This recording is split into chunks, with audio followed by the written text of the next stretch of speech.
Well, good morning and welcome to another assembly. Before we get to the content this week, I wanted to take a little bit of time to share with you some devotions that have been on my heart and on my mind this week. I, like many of you, was horrified to hear the news this past week about the discovery of the remains of 215 Indigenous children at a former residential school. As a former teacher at TD, Ms. Tay said earlier this week on Facebook, for us, yet many of these people are faceless, nameless, and perhaps a mere uncomfortable reminder of a distant history that we have tried to sweep under the rug. Sadly, stories of Indigenous people, especially women, teenagers, and children, disappearing are still being told today. Many of them are missing because they have been preyed upon or have committed suicide. And now, the trauma and agony being re-inflicted upon our First Nation communities is unimaginable as this grim discovery unfolds further. There will likely be more discoveries, and there continues to be a direct correlation between so much unresolved and unsolved and unreconciled trauma and the impact on the health and well-being of our First Nation, Métis, and Inuit reserves today. Personally, I attended Teachers College at York University, and I was blessed to be accepted into a First Nation, Métis, and Inuit infused program, an infused cohort there. The main professor that I was taught by there was a member of the Munsee branch of the Lenape, Delaware Nation. Through that program, I had the somewhat painful privilege, as did Mr. Freeman and Ms. Tay in their programs at Trent, of being taught by Indigenous elders who had survived residential schools. They survived assimilation and the genocide inflicted upon their families and communities. They graciously taught us songs and dances that enabled them to keep their stories alive through those years. These elders and these teachings gave these justice issues and Canada's dark history a face and a name and a voice. In my view of Canada, especially as a blonde-haired, blue-eyed settler, will never be the same. I remember a particular documentary we watched in one class called The Eyes of Children. And this documentary showed the truth about life at a residential school. It was an incredibly uncomfortable moment for me to sit in this class and watch a documentary about a residential school run by the Catholic Church as a Christian and as the only professing Christian in my class. We saw scenes where students were kept from going home. We saw scenes where they were locked in their rooms with little food or water. We even saw scenes where letters that had been written to them from their parents were thrown out around Christmas time. It turns out that this documentary was about the same residential school in Kamloops where this large gravesite and 215 bodies of children were discovered. And in many ways, we are a nation that turned a blind eye to the terrible things that were done to the fellow image bearers of God. I think that one of the evils at the heart of all of this is the refusal of all people to see the true value of all others. Then, and still now, how often do we turn our back in indifference when we know others around us are mistreated, or abused, or drowning in mental illness, or suffering any number of other injustices? In the Bible book of Isaiah, the first chapter is a message to the rebellious nation of Judah. In it, Isaiah writes, "Learn to do good, seek justice, help the oppressed, defend the cause of the orphans, fight for the rights of widows." And this isn't an exhaustive list, but there is an urgent tone that was true then and it is true today. So I want to challenge us again to choose to see those in our lives and in our communities that are being mistreated. They are valuable no matter their race or religion. They are valuable because every person is made in the image of God, and His desire for them is to know His love. And I know I don't always get this right, but I hope I'm growing. I'll end with the words of Tanya Talaga, the author of 7 Fallen Feathers, who puts it in this way: "If you are conditioned not to care, you are conditioned to indifference, and there is a violence to that indifference." And I'll say that again. If you are conditioned not to care, you are conditioned to indifference, and there is a violence to that indifference. My hope is that we continue to learn to do good, that we continue to seek justice, that we continue to help the oppressed, that we can continue to defend the cause of the orphans and fight for the rights of widows. Let's pray. God of compassion, ever close to the brokenhearted, we grieve as a country and as a school and as Christians as we contemplate the tragedies that unfolded at the Kamloops Indian Residential School and so many others like it across Canada. Lord, you know each of us by name, and you know and love each of the 215 children whose graves were recently discovered.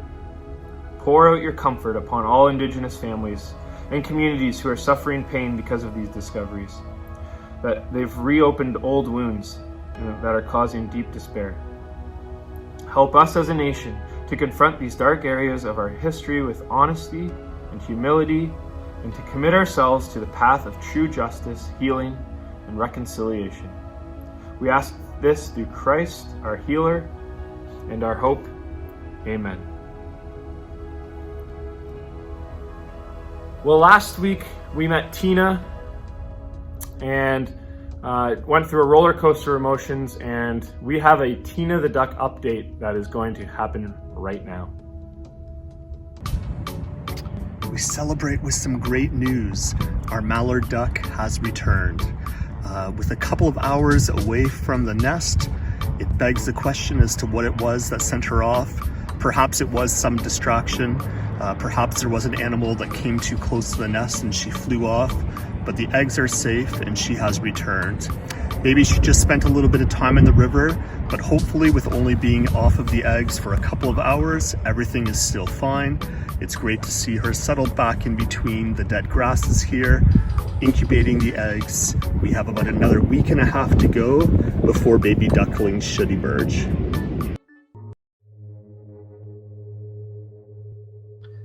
Here we are back in the wilds of Woodbridge, using the security cam footage to go and monitor our Mallard duck. We had some tension when the duck left the nest. We weren't sure what was happening, and then it came back.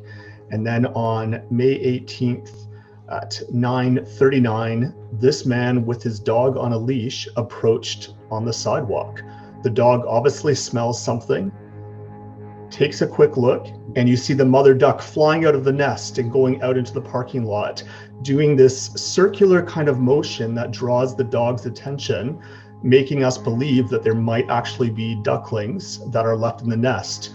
The owner, for reasons that will never make sense, does not pull the dog away, perhaps not seeing that there might be ducklings there. So the mother does another invasive technique, going over to the side and again putting herself in harm's way. At this point, what you see are not just little shadows, these are little ducklings that are scattering away from the nest and doing their best to search for their mother. The mother has come back. Although there is not audio, she would be doing a consistent call noise right now that would be summoning her little ducklings to her, and as she tries to return them to the nest.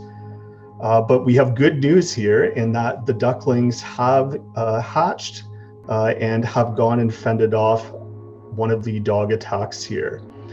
Moving forward in our security footage, we can see times where the mother duck is now trying to gather the ducklings and perhaps to leave the nest. Definitely high moments of tension throughout the night here as some of the babies have spilled onto the parking lot and as she tries to gather them together. And at this point, you can see by the shadows that there are quite a few different ducklings that are here as they go onto the sidewalk, in deep fear emerging that they would go and perhaps head towards the road or down one of the drains that are here. And yet 7 minutes into this near tragedy with the dog, we see some elements of hope. On a still parking lot tonight here at 9:45, the mother has gathered multiple ducklings together and is heading in the correct direction towards the river. This long, tense journey, the worst of it we believe is over, but there is still a parking lot to get through, a large hill to go down, a soccer field to cross until the safety of the creek and eventually the Humber River can be found. With thanks to Mr. Bruce Vreeling, who went through the security cameras of 5 different exterior cameras to be able to track this journey. We now pick it up over on North Bus Lot 2 camera at 21:47:43 seconds, and we can see the mother working at relative fast speed at this point, heading down towards the field, cutting across the very corner of the parking lot, and at this point they have made it to the grass, to the safety of the Woodbridge environment and nature. We picked this story up down at the river with thanks to Mr. Bruce Vreeling, who used the trajectory of the ducks walking across to go and track them to the creek the next morning. Many hours later.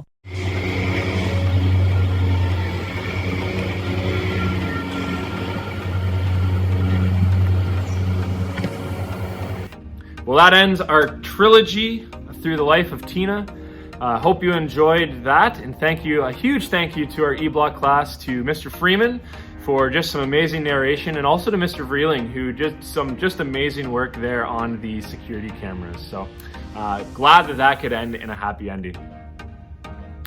Speaking of amazing things, Relay for Life continues, and we are now going to check out an update from our Relay for Life team, check out a teacher consequence, and then we'll be back.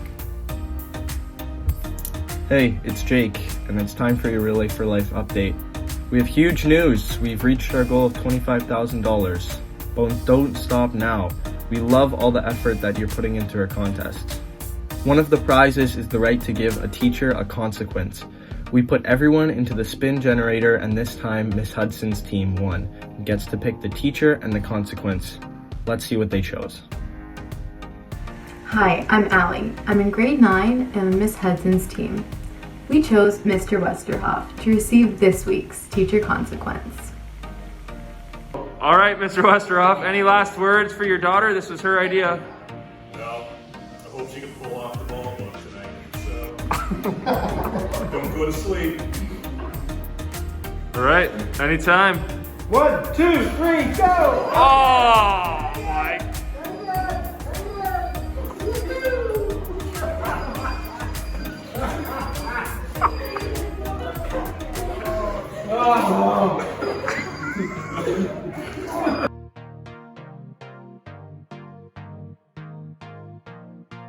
Finally, we want to remind everyone that next week is our Relay Week. We will be meeting each day, Monday through Thursday at lunch over Zoom. We know it's not everyone's favorite, but we have some awesome stories to hear from our cancer survivors, prizes to be won during live challenges, and a special luminary ceremony on Thursday.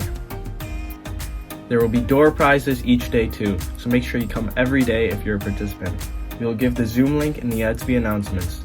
Note, you need to be registered for Relay to attend the Zooms and win a prize.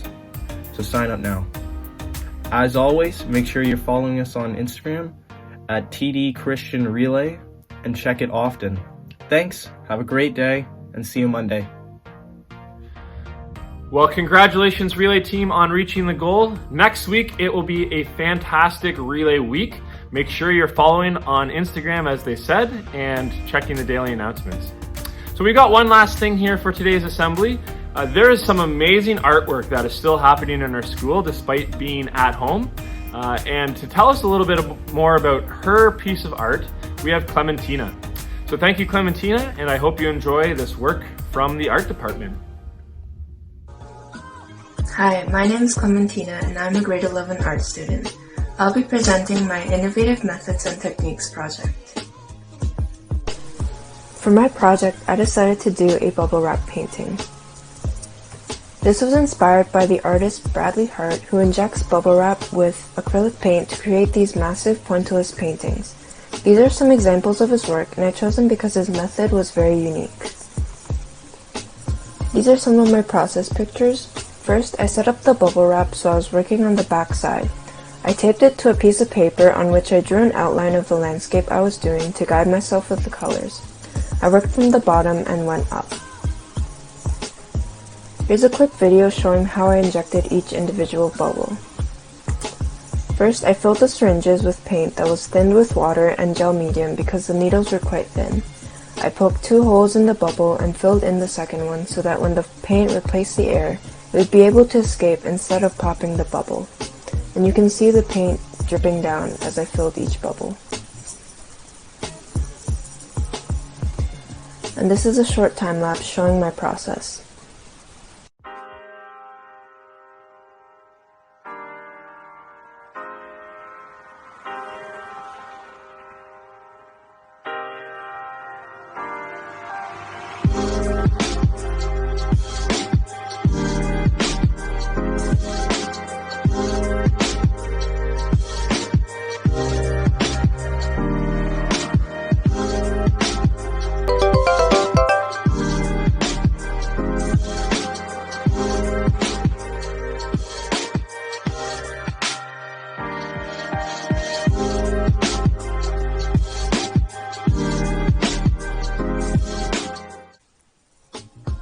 And finally, here is the completed piece.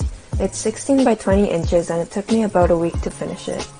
It looks clearer when you look at it from farther away, but I'm happy with how it turned out, especially because at first I wasn't sure if this was going to work out or not. I think the backside looks cool as well with the drip paint. But I probably wouldn't do this technique again. It was cool to experiment with it and try something new.